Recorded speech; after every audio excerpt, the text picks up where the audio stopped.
Moscú dejó escapar información explosiva sobre las verdaderas dimensiones de las pérdidas en primera línea. ¿Y ahora?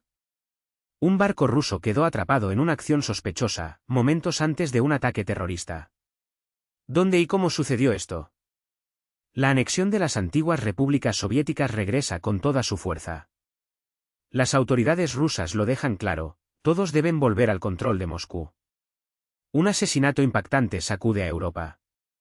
Un expolítico ucraniano y exasesor presidencial es ejecutado a quemarropa. La retórica nuclear se intensifica y la tensión alcanza niveles peligrosos. El mundo nunca volverá a ser el mismo después de estas revelaciones. Las fuerzas ucranianas atraviesan la frontera rusa y esto es solo el comienzo. Las novedades más urgentes y exclusivas están aquí. Ve las noticias Nesta, la cobertura más rápida y clara de Rusia, Ucrania y el mundo. En primer lugar, es el análisis lo que marca la diferencia. Todo lo que necesitas saber hoy, ahora mismo. Gracias por seguirnos y por confiar en nuestro trabajo. Para fortalecer este vínculo, suscríbete a nuestros canales, dale me gusta a este vídeo o deja tu comentario. La calidad de la información depende de su apoyo. Y empezamos ahora. La OTAN ignora una amenaza inminente o prefiere fingir que no la ve. Según los analistas, al menos un país miembro del bloque podría ir a la guerra en cualquier momento. Pero el secretario general de la organización cree que es mejor no hablar abiertamente de ello. ¿El silencio previene lo peor? Mark Rutte, secretario general de la OTAN, admite, sabemos que Rusia produce municiones en un volumen 4 veces mayor que todo el grupo de la OTAN. Sus fuerzas armadas se están reconstruyendo a un ritmo acelerado y la economía del país opera en modo de guerra. Fuentes abiertas y servicios de inteligencia indican que, entre 2027 y 2032, Moscú podría alcanzar un nivel de poder militar que lo llevaría a cometer actos irresponsables.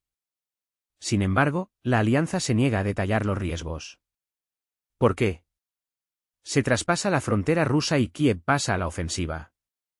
Las tropas ucranianas avanzaron hacia territorio ruso, lo que obligó a Moscú a redirigir sus fuerzas a otra región. Un grupo ucraniano de reconocimiento y sabotaje penetró en la zona de Briansk y se acercó peligrosamente a la ciudad. Se informó de combates cerca de las aldeas de Subotovo y Niakievo, a solo 30 kilómetros del centro regional y a 80 de la frontera con Ucrania. El gobernador local, Alexandr Bogomaz, confirmó los cortes de carreteras, pero intentó minimizar la situación, afirmando que se trataba de medidas preventivas y que no había registros oficiales de víctimas o amenazas. Aún así, acusó, hay muchas noticias falsas, especialmente provenientes de Ucrania. Los canales pro-Kremlin cuentan otra historia, no se trata de un incidente aislado, sino de una estrategia continua de las Fuerzas Armadas de Ucrania en dirección a Bryansk. Los drones, las incursiones localizadas y los ataques a infraestructuras se están multiplicando, aprovechando el llamado periodo verde, cuando la densa vegetación ofrece un camuflaje casi perfecto para los movimientos tácticos. La carrera armamentista llega al espacio, Estados Unidos prepara un escudo invencible. Donald Trump no se contenta con los límites, esta vez, literalmente. Estados Unidos lanza un ambicioso proyecto, el Golden Dome, un sistema de defensa antimisiles espacial sin precedentes. No se trata solo de un escudo, sino de una red de miles de satélites capaces de rastrear y neutralizar misiles enemigos en tiempo real, incluidos satélites armados. Para Trump, esta es la evolución natural de su visión de las fuerzas espaciales, creada en su primer mandato. Y el objetivo es claro, implementar el sistema al final de su posible nuevo gobierno, es decir, en apenas 3 años. Durante la campaña, prometía a los estadounidenses un escudo antimisiles de próxima generación para proteger nuestra nación.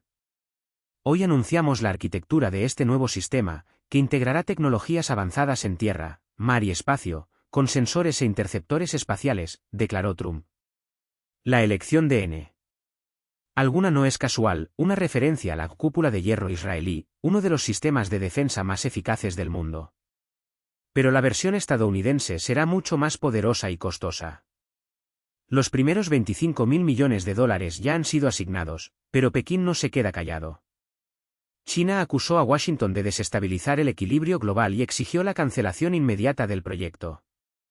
Estados Unidos prioriza sus propios intereses y busca la seguridad absoluta a costa de los demás, violando el principio de que la seguridad de un país no debe amenazar la de otros. Esto compromete la estabilidad estratégica global, advirtió Mao Ning, portavoz del Ministerio de Asuntos Exteriores chino. La escalada nuclear adquiere tonos alarmantes. Estados Unidos reafirma su poder atómico con un mensaje claro: el arsenal está listo para actuar. Desde la base de la Fuerza Aérea Vandenberg, en California, se lanzó una prueba del Minuteman III, un misil balístico intercontinental capaz de transportar ojivas nucleares. El proyectil recorrió casi 7.000 kilómetros antes de alcanzar con precisión el objetivo en el atolón de Kwajalein, en el Pacífico, zona donde Estados Unidos lleva a cabo pruebas de defensa antimisiles. Todo salió según lo previsto, pero en el contexto actual, incluso un lanzamiento rutinario suena como una advertencia: las armas nucleares estadounidenses no se tocan. El mando militar insiste en que se trata de una práctica habitual, pero el momento es revelador. La prueba se llevó a cabo en medio de crisis globales, desde Ucrania hasta Medio Oriente y Taiwán, y justo después de que los científicos estadounidenses adelantaran un año las pruebas de una superbomba nuclear. ¿Coincidencia? El plan de anexión de las antiguas repúblicas soviéticas toma forma. Rusia ya no oculta sus ambiciones imperiales. El Kremlin está preparando fundamentos legales para reincorporar todos los territorios que alguna vez formaron parte de la URSS. Anton Kobiakov, asesor de Putin, argumenta: si el Congreso de los Soviets creó la URSS en 1922, solo él podría disolver el país. Si se violó la legalidad, entonces técnicamente la Unión Soviética todavía existe. Al mismo tiempo, resurge la idea de revivir estructuras de la era soviética, como el Pacto de Varsovia, oficialmente, como reconstrucción histórica, en la práctica, como justificación para presionar no solo a las antiguas repúblicas, sino también a las naciones de Europa Central. No hay ninguna intención de construir la paz. Un crimen que sacude a Europa. El exasesor presidencial ucraniano es ejecutado a plena luz del día. Andrei Portnov, ex mano derecha de Viktor Yanukovych, fue asesinado a tiros a quemarropa en un barrio exclusivo de las afueras de Madrid, poco después de dejar a sus hijas en la escuela. Moscú señala a Kiev, pero las versiones se multiplican. ¿Quién era Portnov? Abogado, estratega político y ex subjefe de la administración presidencial de Ucrania. Su asesinato reaviva interrogantes sobre la guerra sucia que cruza fronteras. Portnov, uno de los últimos restos del régimen de Viktor Yanukovych, huyó de Ucrania después del Euromaidan, llevándose consigo secretos que podrían sacudir los cimientos del Kremlin. No era solo un burócrata, era el arquitecto oculto del sistema judicial durante la era del Partido de las Regiones, un hombre cuyos tentáculos se extendían a través de los tribunales, las fuerzas de seguridad e incluso los medios de comunicación que servían a los intereses de Moscú. Fuentes de inteligencia ucranianas incluso afirman que él era el curador de alto nivel de toda la red de agentes rusos en el país, tanto activos como durmientes, listos para ser activados en el momento adecuado.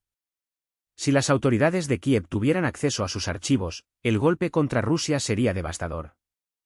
Ahora, la policía española está persiguiendo al menos a 2 sospechosos. Los testigos describen un escenario de película de espías, un tirador con un cómplice en moto, o quizás una ruta de escape a través del parque donde ya se están realizando las búsquedas. Los hombres vestían ropa deportiva oscura, uno con un bolso naranja y otro con un cinturón utilitario. Moscú niega cualquier implicación, pero las coincidencias son demasiado difíciles de soportar. Ignorar. Rusia abandona la fachada de la diplomacia. Mientras tanto, en una acción coordinada que no deja dudas sobre sus intenciones, tanto Donald Trump como el Kremlin han declarado, casi al unísono: no habrá paz. No por casualidad. Moscú rechaza cualquier negociación que no implique la rendición de Ucrania, pero incluso sus propios propagandistas empiezan a admitir, entre líneas, que la guerra está agotando al país. La paradoja es evidente: el Kremlin acusa a Occidente de rusofobia por imponer nuevos paquetes de sanciones, como si Europa no tuviera motivos para desconfiar de un régimen que, en palabras del propio ministro de Asuntos Exteriores, Sergei Lavrov, ve el alto el fuego solo como una maniobra para darle a Kiev un respiro y rearmarlo. Querían una escalada. Escucharon, pero no vieron, apoyo a un alto el fuego incondicional, que nos daría tiempo para equipar aún más a Ucrania. Eso es lo que quieren, dijo Lavrov, revelando la estrategia. Para Moscú, cualquier tregua es una amenaza. Por otra parte, Ucrania no oculta su escepticismo. Firmarían un memorando exactamente lo que esperamos: la eliminación de las fuentes de la guerra. En otras palabras, la aniquilación de Ucrania, ironiza Mikhailo Podolyak, asesor de la presidencia ucraniana. Como si el verdadero foco del conflicto no fuera Rusia, que inició una expansión no provocada. Pero incluso los aliados más acérrimos del Kremlin están empezando a flaquear. El politólogo Sergei Markov, una voz frecuente en la propaganda estatal, hizo una admisión grandilocuente: Putin está profundamente interesado en la paz, porque Rusia ya ha pagado por cientos de miles de vidas en esta guerra. Una admisión que suena como un grito de advertencia. ¿Qué viene después? Nadie se atreve a predecir. Pero una cosa es segura: el tablero está cambiando y cada pieza que se mueva ahora puede definir el futuro de millones. Terrorismo frustrado, Rusia atrapada en aguas peligrosas. Maniobras sospechosas. Ubicación estratégica. Tiempo crítico. Un barco ruso quedó atrapado en el acto, a segundos de cometer un acto que podría hundir a Europa en un nuevo caos. Esta vez, el objetivo era la infraestructura vital del mar Báltico, los cables submarinos que conectan Polonia con Suecia. Las fuerzas polacas actuaron rápidamente, despegaron patrullas aéreas y se desplegaron sistemas de contención. El barco, sometido a sanciones internacionales, se retiró a un puerto ruso tras la intervención. Pero el daño ya estaba casi hecho. Ayer, tras informes de inteligencia, identificamos un petrolero recientemente incorporado a la «flota fantasma» de Rusia que estaba realizando maniobras anómalas, no en aguas territoriales polacas, sino directamente sobre los cables eléctricos del PSE, reveló el ministro de Defensa polaco, Władysław Kosiniak-Kamysz. El comandante de operaciones emitió órdenes inmediatas para neutralizar la amenaza.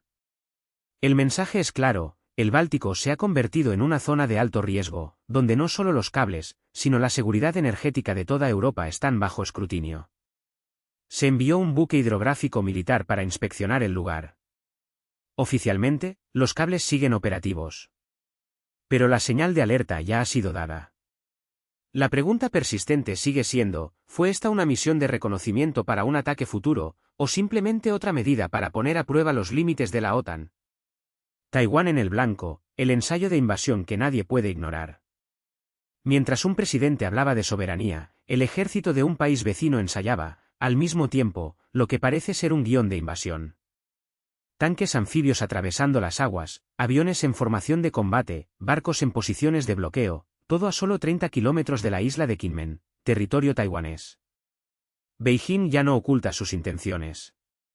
Peor aún, la maquinaria propagandística china ya ha intensificado el tono, con vídeos que retratan al presidente de Taiwán como un parásito, un insecto verde que se arrastra sobre un territorio en llamas. Ya no se trata de política.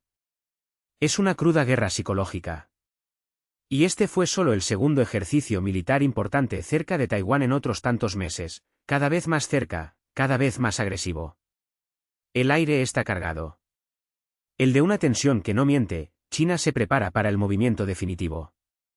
La pregunta no es si, sino cuándo. La historia se está escribiendo ahora. Y cada detalle importa. Comparte, comenta, reacciona. Tu voz hace la diferencia. Hasta la próxima, y que las noticias que lleguen sean de esperanza y no de guerra.